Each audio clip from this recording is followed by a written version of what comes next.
professor at the University of California, Berkeley.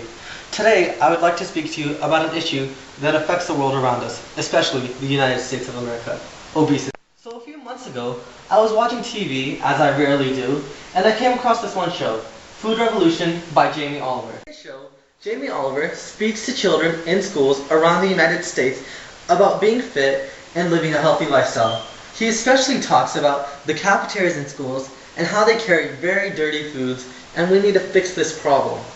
This man truly cares for the kids in the United States of America, even though he was born in Britain. He is truly a warrior in the war against obesity. Now I'm going to introduce you guys to one of my great friends, Dr. Sunil Kataria. He is an advocate against obesity, and he knows much about the history and current trends in obesity. Welcome. Hello, everybody. Thank you, Sukhi Singh, for quite the introduction. And now, let me ask you guys, what is obesity? I mean, where did it originate? Think this. Think fast food. It all started around the industrialization of food, what we call fast food. Basically, fast food was introduced in the 1900s. It was an alternative to regular food, regular home-cooked food. And basically, it's a lot faster to make, it's easier, but there's a downside to that. You don't know what they're putting in fast food. When you were cooking at home, you know what you're making, you know? And so, why do we eat fast food? Why do we let our children eat fast food? Do they even know what they're putting in their bodies? These fast food industries, they didn't make food, they produced food. And you know, with food you gotta make it with love and care. That's not what they were doing.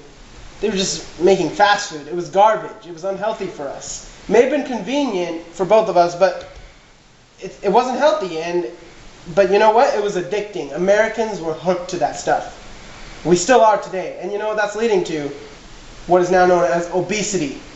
Extremely unhealthy, overweight. It leads to so many diseases: diabetes, heart disease. And, you know, every year 300,000 Americans die from obesity-related diseases. Now we're going to look at a few graphs on obesity. Look at the effect obesity has on our country. Fast food joints romanticize the food when in reality they're garbage. Let's fast forward to today. Obesity is still a major problem here. America is the most obese country in the world. 49 out of 50 of our states, the obesity rate is every 1 out of 5 people. I mean, we can't keep living like this. We cannot ignore the elephant in the room. So, obesity affects everyone, but there's one group it really affects, and that's the poor people. They don't have enough money to go out and buy the organic foods, all the healthy stuff, so what do? They go to the dollar menu at the fast food joints. That's why obesity is going for them. But regardless of that, obesity is still a major problem. Now let's go to Michelle Obama, who's also taking her own steps to stop obesity and to spread the good message about how you have to stay active and healthy. I mean, particularly with children, she's spreading that message. She's telling them how important it is to be active and be healthy. In fact, recently she made an appearance at the Kids' Choice Awards. And that's the way to do it. She's spreading her message well, especially to children. Introduce Sukhi Singh as he talks about the Catholic Church's standpoint on obesity. Thank you.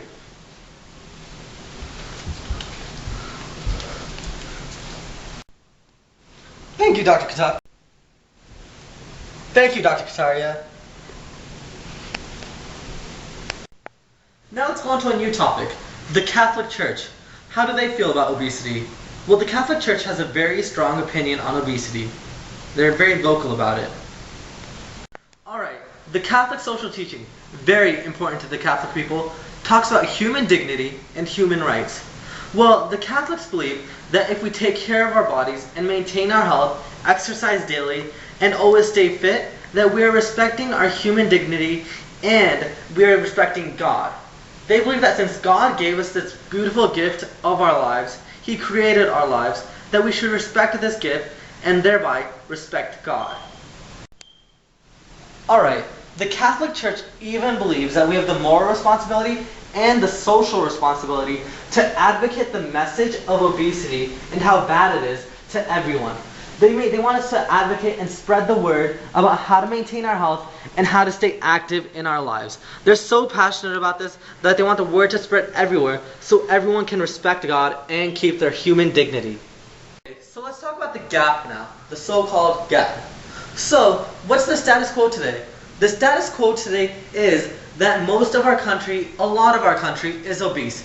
We're all affected by this epidemic. 1 in 5 people in 49 states out of 50 are obese. So we all know someone who is obese, and it's very dangerous for these people. We can lose loved ones, we can lose friends, we can lose family. We're all going to be affected by obesity if we do not act now.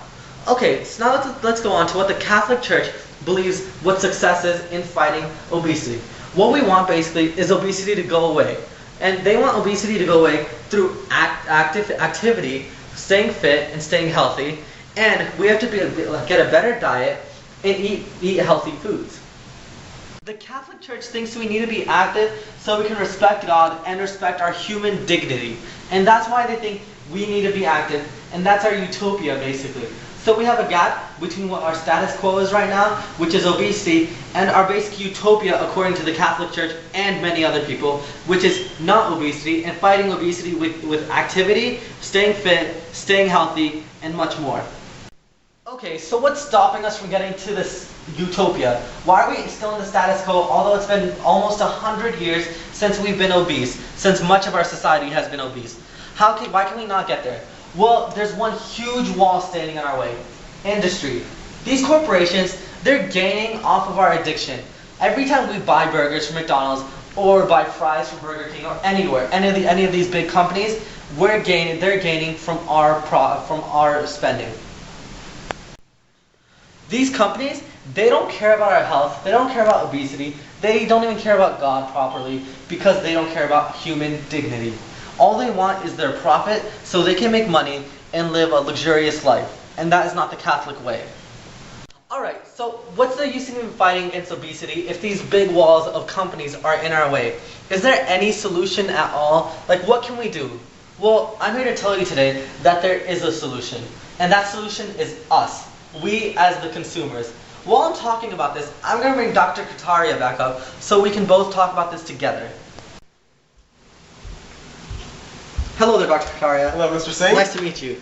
Alright, so let's talk about the consumers now. These consumers, they basically control the corporations. They can decide whatever they want, and the corporations would have to listen. Do you want to know why? Because the only place the corporations get profit from is the consumers. We are the consumers, and we have to stop. We give them their power by buying their products. You know what? We just have to stop. If we don't buy their products, they don't have power. And we have to demand for healthy products. I don't care if it's at McDonald's or at our local grocery store. We have to demand healthy, cheap products. For the people in poverty, they can afford the fast food, they can afford the cheeseburgers that are $1, they can afford those fries, but they can't afford the stuff they need. The nutrients and the foods they need that we get at AJ's and stuff like that. We need to give them food that can be cheap and healthy at the same time. And if we demand for this food, the corporations will have to listen to us. Because if we boycott, then they will have to listen because they want their profit. That's the only thing that matters to them. Not obesity, not health, not Christianity. The only thing that does matter is profit. And if we don't give them profit, they will have to listen. I can't wait.